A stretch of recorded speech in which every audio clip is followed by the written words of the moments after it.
لە هەر لایە دڵێ زارە ئەوە دڵبەر شکاری کرد. بڵێن بەو تاقە نازارە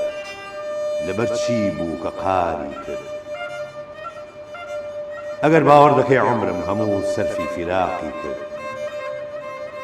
هەموو کارم بەزایع چوو فەلەک بۆ ئێمە یاری کرد. بڵێم چی هیجری ئێوەم داغی سەردڵ بوو لە ناکاوە. ئەجەل هاتو دەسی گرتم کە چی بوو دەردیکاری کرد. سەر و ماڵ و دڵ و جانم فیدای ئەو شاهی دەورانە. بڵێ بەو شاهە بێباکە کەوا ڕۆحم نیساری کرد. بە سۆزی داخی هیجرانی پەیاپەی پەیکرا جەرگم. بە کوورەی ئاوری سینە دڵم مەیلی هەواری کرد. بە جورعی بادەی جامی لەبا لە بنۆشی یارانم. وها شێوا و حەیرانم کە هۆشم ڕۆیی باری کرد. عەلاجم ناکرێ گیانە لە دەست ئەم دەرد و ئازارە. بە تیری تازە پەیکانی لە سینەم خوێنی جاری کرد. بە جەور و جادو و سحر و عەیاری وا دڵی بردم. حواڵەی تیغی تەنویمی موژە و چاوی خوماری کرد.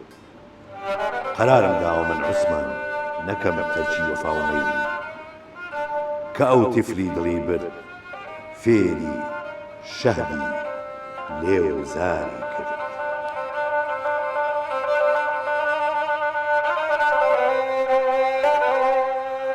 دەم خۆش کاک حەمید کرد. دەست و پەنجە و خۆش کاکتواناگە. ئازیزانی قەلەندەرخانە سڵاو. خۆشحاڵین لە دیمانێکی نوێی قەلەندەرخانە لەگەڵ هاوکارم کاک حەمید بانەی پێتان شاد دەبینەوە. ئەمڕۆ باس لە شاعیرێکی عیرفانی متەسەوف ئەکەین کە خزمەتێکی بێشوماری بە ئاینی ئیسلامی پیرۆز و ڕێبازی پێغەمبەر درودی خوای لەسەر بێ کردووە. بۆ قسەکردن لەسەر ئەم زاتە بەڕێز خەسرە و حامید فەرەج مامۆستا و توێژەر و بەکالۆریۆس لە دیراساتی ئیسلامی لە زانکۆی سلێمانی میوانە لە لامان بەخێر بەی مامۆستاگیان. بەخێر هاتی مامۆستا. مەمنون زۆر خۆشحاڵ بووم خەندەخان و کاک حەمید. طبعاً ئێمە بەرنامەکە وایە کە گۆرانی و سۆرانی تێکەڵ کەنجکە ئەوە هەڵەگرێت بە نامێ خوای دیاوشنەوای. سڵاو بۆ گیانی پاکی پێغەمبەر صلی الله علیه وسلم و زانایان و شوێنکەوتوانی. سڵاو ئاڕاستەی هەموو کوردێک دەکەم کە گرنگی دەدات بە کولتور و فەرهەنگ و شوێنەوار و شێوەزارەکانی کورد کە ئەمانە بوونەتە هەوێن بۆ پاراستنی زمانی کوردی بە هیوای زمانێکی ستانداردی کوردی. وەسڵاوی تایبەتیم بۆ بنەماڵی نەقشبەندیەکان هەیە لە هەر شوێنێک هەن. سوپاسی بنەماڵە دەکەم کە متمانەیان بە من کرد بە تایبەت کاگامانج نەقشبەندی کە بانگهێشتی کردم و تەکلیفی کردم. بەڵێ بەڵێ مامۆستاگیان ئێمەش سوپاسیانەکەین و سڵاومان هەیە بۆیان. ئێمەش سوپاس و ڕێزی بێپەیانمان هەیە بۆ کاک ئامانج و بۆ بنەماڵی نەقشبەندیەکان. بێگومان ئەمڕۆ مامۆستا تواناخۆشیت ئامادەیە لەگەڵمانە بە ئامێریکەمانچە دەست و پەنجە و خۆش بێ. بەخێر بێ لەگەڵ هاوکارم کاک حەمید. مامۆستاگیان گەر بکرێت ئەم زاتە بە ئێمە و بە بینەرانی قەلەندەرخانە بناسێنیت. طبعاً بنەماڵی شێخ عوسمانی تەوێڵە کە مەلعەبکەریم دەڕست لە بنەماڵی زانیارانە بە جوانی بەشێکی تایبەتی بۆ داناوە کە ئەمە زۆر گرنگە سەبارەت بە شێخ عوسمان کوڕی خالید ئاغا لە مێژووی 1995 لە تەوێڵە لەدایک بووە. بەپێی عورفی ئەو کاتە لە حوجرە خوێندوێتی و پاشان گەشتۆتە بەغا لە مەرقەدی شێخ عەبدولقادری گەیلانی لەوێ بووە کاتێک کە مەولانا خالیدی نەقشبەندی لە هیندستان دەگەڕێتەوە هەر لەوێ تەمەسوکی پێ دەکات و دەچێتە سەر ڕێبازی نەقشبەندی. کەواتە ئەکرێ بڵێن کە یەکەم کەسێک بووە کە پەیوەندی پێوە کردووە. پاشانم بنەماڵەیە کە لە تەوێڵا وردە وەچەکانیان زیاد دەکەن و بپێی زەمن دێنە بیارە پاشان دێنە ئەحمەداوە و لە شوێنەکانی کەش خانەقا و مەدرسە دروستەکەن. بەڵێ مامۆستاگیان باسی ئەم بنەماڵەت کرد. ڕۆڵی ئەم بنەماڵەیە چییە لە پاراستنی فەرهەنگ و کولتوری کوردیە؟ بەدڵنیایەوە کە ئەم بنەماڵەیە توانیویانە دەورێکی کارا ببینن بە تایبەت هەر لە شێخ عوسمانی یەکەمەوە کە باسمان کرد دوایش دێنە سەر شێخ عوسمانی دووەم کە شێخ عوسمانی سیراجەدینی دووەمە. ئەمانە لە فەرهەنگ و لە کولتورە زۆر گرنگیان داوە بە تەلارسازی چونکە خانەقا و مەدرسەکانیان دروست کردووە بە شێوەی تەلارسازی ئەو ناوچەیەوە هەروەها لە شێوەزاری هەورامی گۆران ئەمانە شعر و نووسینیان هەبوو کە شعر نووسینەکان دیارە لە بەرهەمەکانیانە کە لە بەردەستانایە هەر لە شێخ عوسمانی گەورە ئەویش هەر بە گۆرانی وتوێتی و بە فارسی توانێتی کە شعر بهۆنێتەوە. پاشان لە پاراستنی ئاین و ئاینزاکان زۆر کاریگەریان هەبووە بەوەی کە لە تەوێڵە مەدرسیان هەبووە فەقەیان ڕاگرتووە و مەلاچاکیان هێنا و دەرزیان وتوێتەوە. پاشان کە مەرحومی شێخی زیائەدین شێخ عومەری بیارە کە کوڕی شێخ عوسمانە دێتە بیارە لەوێ مەدرسە دروست دەکات و مەلاباشی شێخ زیائەدین کاریگەری شێخ زیائەدین لەسەر شێخ عوسمان کاریگەری شێخ عوسمان طبعا شێخی زیائەدین باوکی شێخ عوسمانە کە ئێمە باس لە شاعری مەرحوم شێخ عوسمان محەممەد عوسمان سراجەدین دەکەین.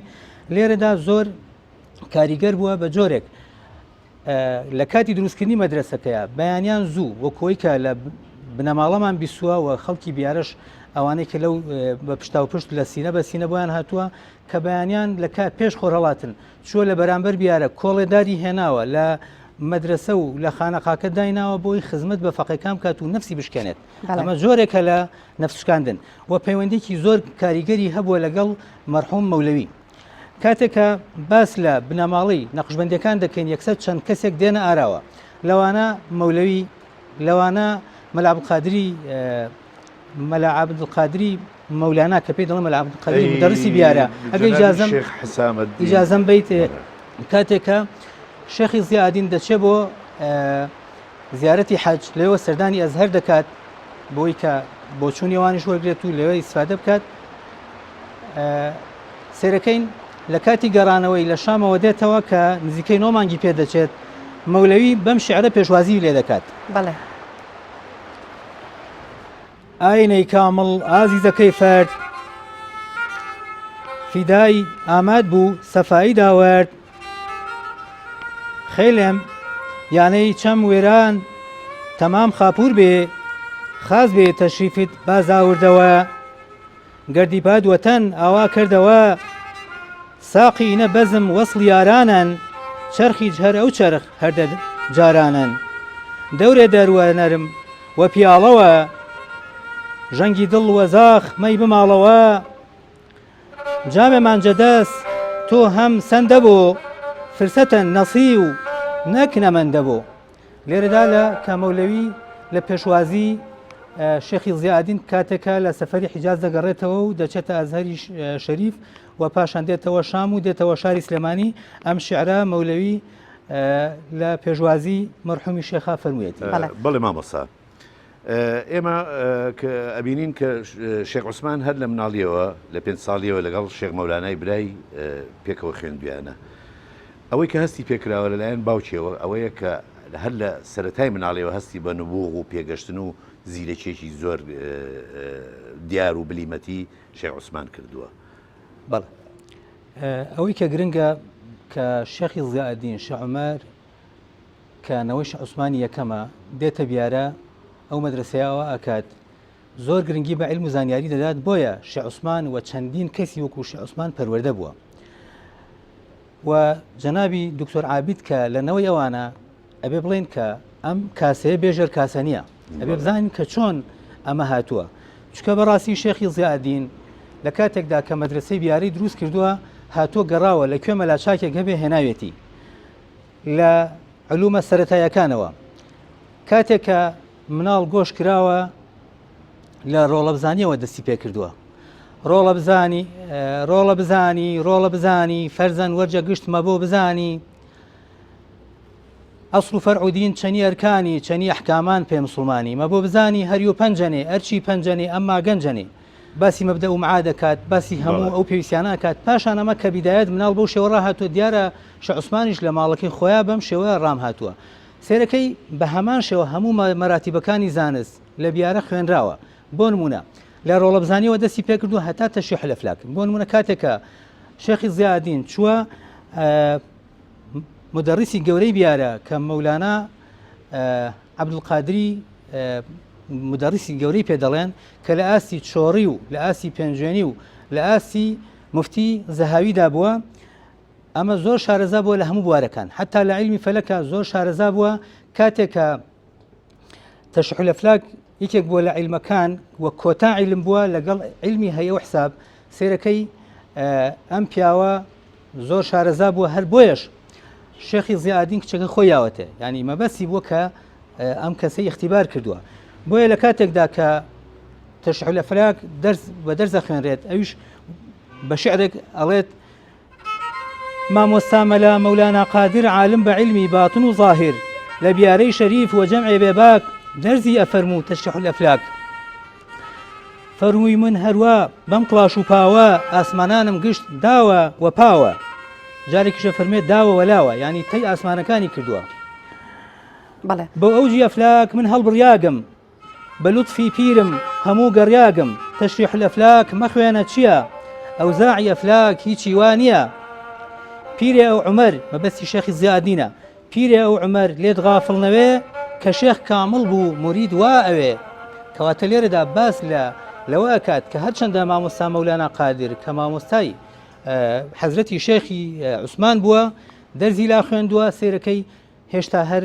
باس لەوە ئەکات کە شێخی زیادین لە مەرتەبەی تەسەوفدا لەم بەرسرە ئەم عیلمە تەجریبیەکانی خوێندووە ئەو عیلمە باتینیەکانی خوێندووە مامۆستا گیان وابزانم کاتی ئەوە هاتووە کە شعرێکی تر بکەین بە میوان ئەگەر کاکتوانە هاوکارم بێ کە بە ڕێزت خۆت بۆت هەڵبژاردەم شعری بەبێتەوە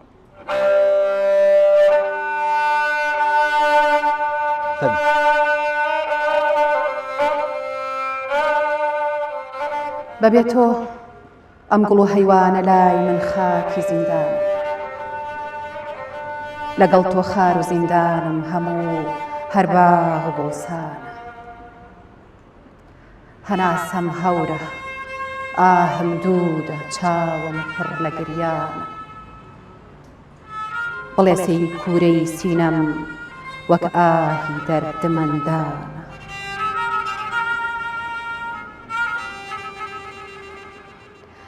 نە ئەو شەوقە نە ئەو شادی نەوەک جارانە مەسروری لەبەر مەهجووری ئێوە وانەما ئەو لێوە خەندانە ئەگەر چی پڕ لە دەرد و میحنەت و غەمباری هیجرانم چ خۆشە دێمەوە چونکە نەما ئەو ڕێگە بەندانە دەم خۆش خەندەخان مامۆستا گیان بێگومان ئەگەر ئێمە باسی بنەماڵەکە بکەین و بزانم ئەمە زۆر زیاتر ئەکێشی ئێمە ئەمانوێ بینەوە سەر شێخ عوسمان خۆی شێخ عوسمان بێگومان کەسێکی گەر مێژوەکە بخوێنینەوە کەسێکی کورتپەروەریش بووە تەنانەت پەیامی هەبوو بۆ گەلی کورد یعنی یەکێک لە پەیامەکانی ئەڵێ کورد ینی ئەو کاتە ئەو باسی ئەوە کاڵێ کورد میلەتێکە لە حاڵی مەترسیایە و هەژاری و نەخوێنەواری چاردەوریاوە ئەمە بێگومان پەیامی کەسێکی منەوەرە لەو کتێبانی کە هەیەی چەپکە گوڵێک لە گوڵزاری عوسمانی لەگەڵ دیوانەکەی خۆی چیتری هەیە بەڵێ تەوان کە ئەمە دیوانی حەزرەتی شێخ کە لێرەدا باس ئاماژەی پێکراوە و هەروەها کتێبیشی هەیە بە زمانی عەرەبی کە لێرەدا حەزەکەم ئاماژەی پێ بکەم کە لێرە باس لە کتاب سیراج القلوب دەکات کە ئەمە بۆ پەروەردەکردنی مریدەکان و ئەو خەلیفانەی کە هەیەی و هەروەها کە تەبان دیوانەکەی دوو بەشە و دیارە شتی کەش هەیە کە تا ئێستا تۆمار نەکراوە یا بڵێن چاپ نەکراوە بە دەستیەمە نەگەشتووە دەکرێت کە شتی کەش هەبێ لای بنەماڵی ئەمە دەکرێت ئەمە بەڕاستی بڵین تا ئێستاکە ئەوەی کە ساغ بۆتەوە لە چاپ درراوە دیوانەکەیەتی لەگەڵ ئەم کتێبی سراج القلوبەی کە بەدەستمان گەشتووە. بەڵێ مامۆستاگیان شێخ فەرموویە نەفسێکی پاکی مطمئین هەرگیز کوا خەتا ناکە خاوەنی مهر و ئولفەتە هەردەم بە تۆ وەفاءەکە ذکری ڕەبانی لە سینەگەر حەقیقی ڕووبدا هەر پێنج گڵۆپی سینە خۆی ئینشای سینەماەکە. شاعر لێرە ئێوێ لە ڕێگەی ئەم دوو بیتەوە چیمان پێ بڵێ؟ بەڕاستی بڵێن کە شاعیر لێرەدا بۆمان دەرەکەوێت کە تەنها شاعیر نییە تەنها کەسێک نییە کە گرنگی بە شعردا بێت بەڵکو لە ناخی دەرونیەوە توانیوێتی ئەمانە نمایش بکات نماکردنی ناخی دەرونێتی بە جۆرێک کە پێنج گڵۆپەکەمە بەسی حواسی خەمسەیە کەسێک کە ئەگاتە حاڵەتێکی ڕۆحانی حاڵەتێکی لەتیفی بۆ دروستە بێت و سەفای قەلبی بۆ دروستە بێت بە جۆرێک شەخ ئەم 5 هەستەی بۆ هەڵکراوە لەگەڵیشە کەسێک بووە کە لە پاراسەلۆژی و هەروەها لە زانستی دەروونناسی و خەڵکناسیدا زۆر شارەزا بووە جگەلەوەی کە کەسێک بووە گرنگی بە زانستی بڵێن چارەسەری سروشتی کردووە گژوگیای سروشتی کردووە بەهۆی ئەو زۆری ئەو گژوگیانە کە لە هەورامانە هەیە لەگەڵ تەقواکەی لەگەڵ ئەم زانستانەی وەک بڵێ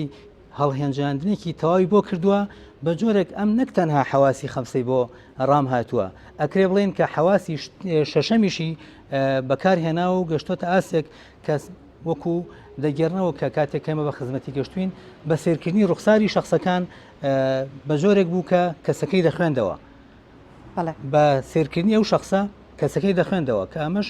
لە علمی بڵێن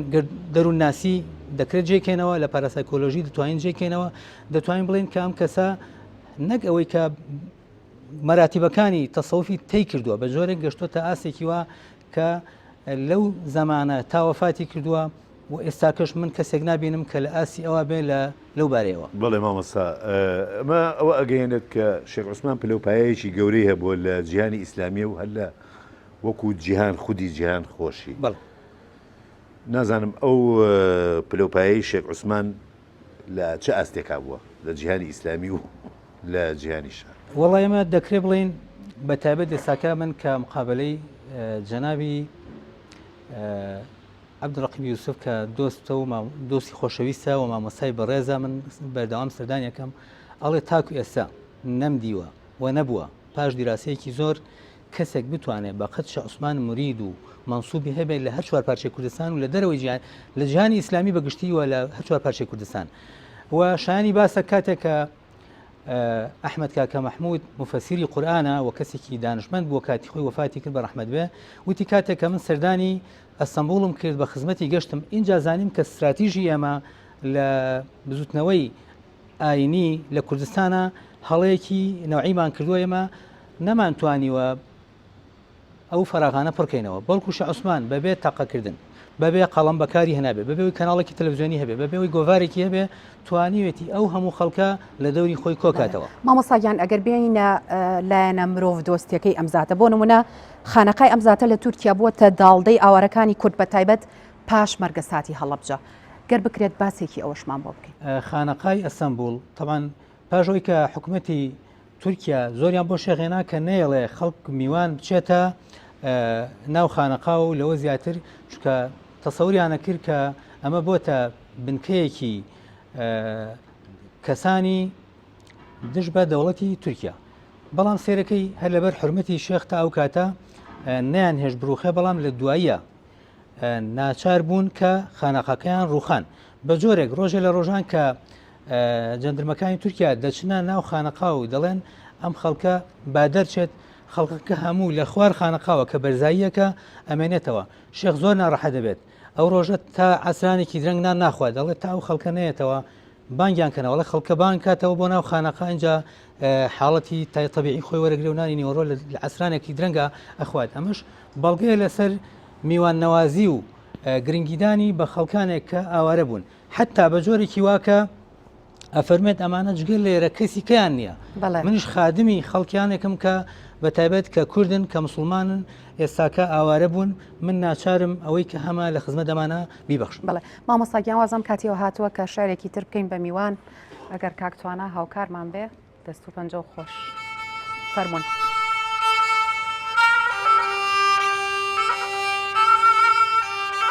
بەیانی نامەکە دوا بوو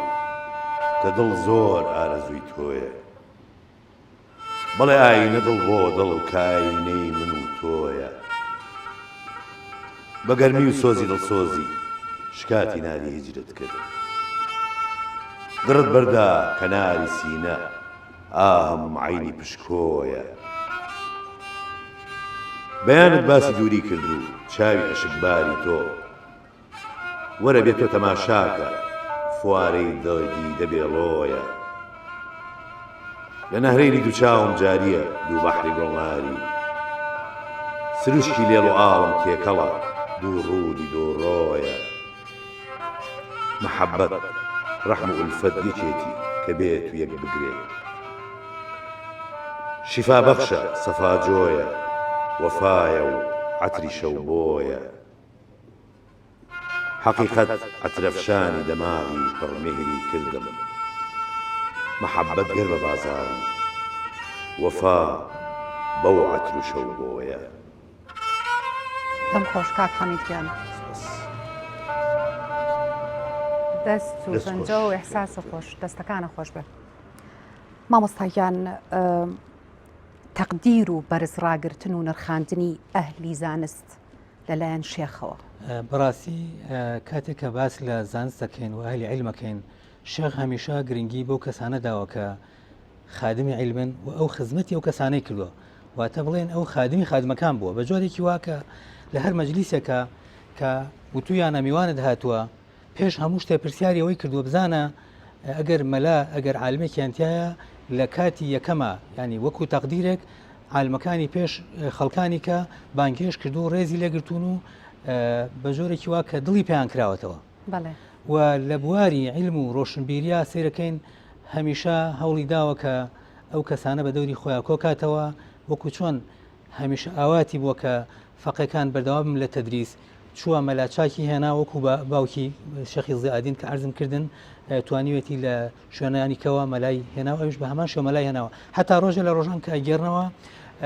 لە بیارەوە پەیوەندی پێوەکەن ئەڵێ فەقێکان هەفتا کەسن ئێمە لەوە زیاتر ناتوانین ئیموداراتیان بکەین و ناتوانین مەساریفیان بکێشین کام هەواڵا بیسێت زۆر بێتاقە دەبێت ئەڵێ با بەردەوام من فەقێکان و هەوڵبن کە زیاتر بێ من ئەگەر عباکەی خۆمم فرۆشت بێت بۆ مەساریفی فەقێکان و بۆ بەڕێکردنی ژیان و گوزەرانی مامۆستاکان من ئامادەم هەموو سەر و ماڵم لە خزمەتی فەقێ مامۆستایە سەرف بکەن کە ئەمە گرنگترین قیمەی زانستە قیمەی زانست دۆستیە قیمەی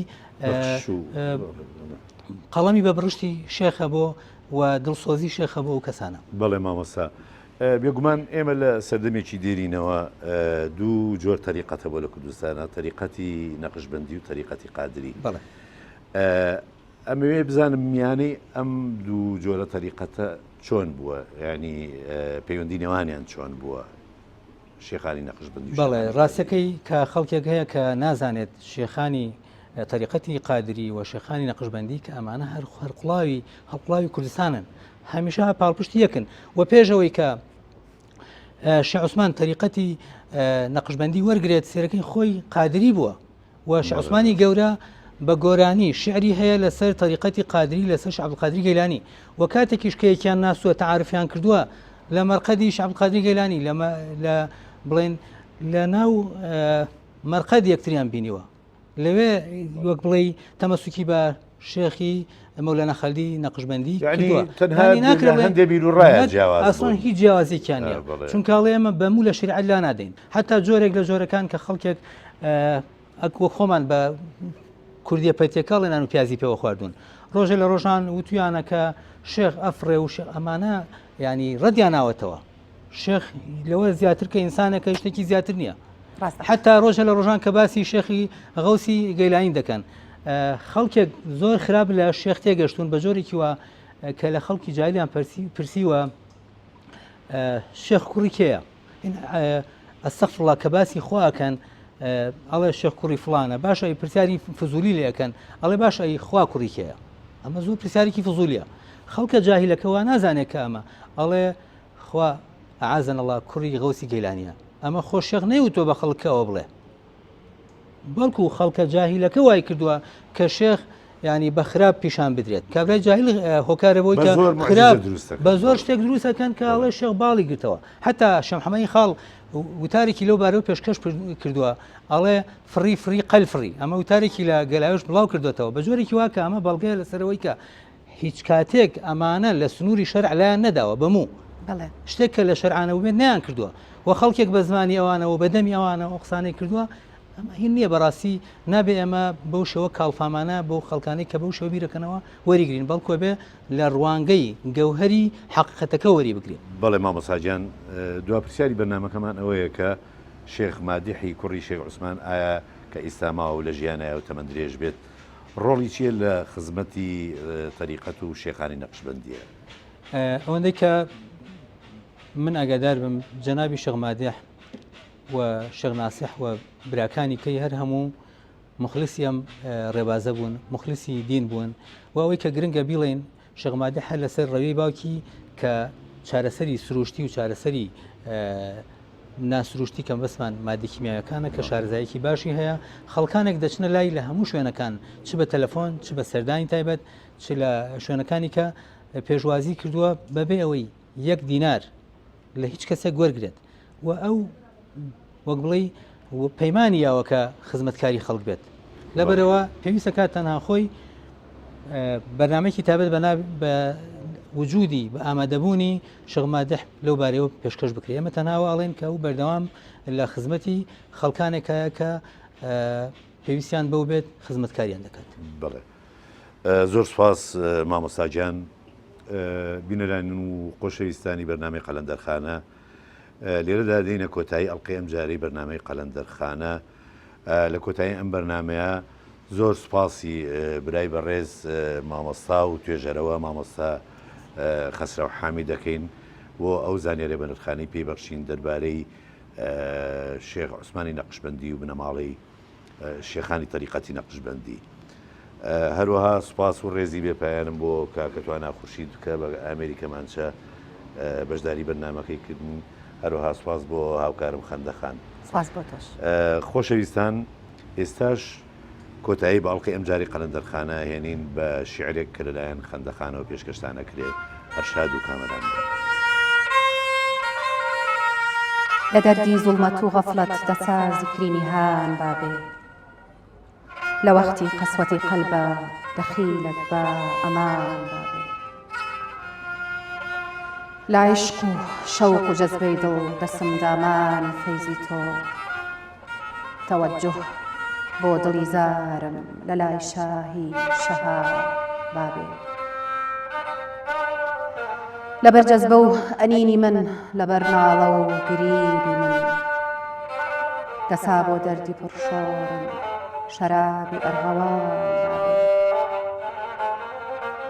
زەلیلی زوڵمەتی نەفس و ئەسیری دەستی عەسیانم، مەگەر نوور و فیوزاتێ بەڕێی فەخری زەمان بابێ، گڵۆپی کارەبای سینە بەهۆی نەفسی خەتابارم، فیوزی وا کوژاوە سا فیوزی فەیستە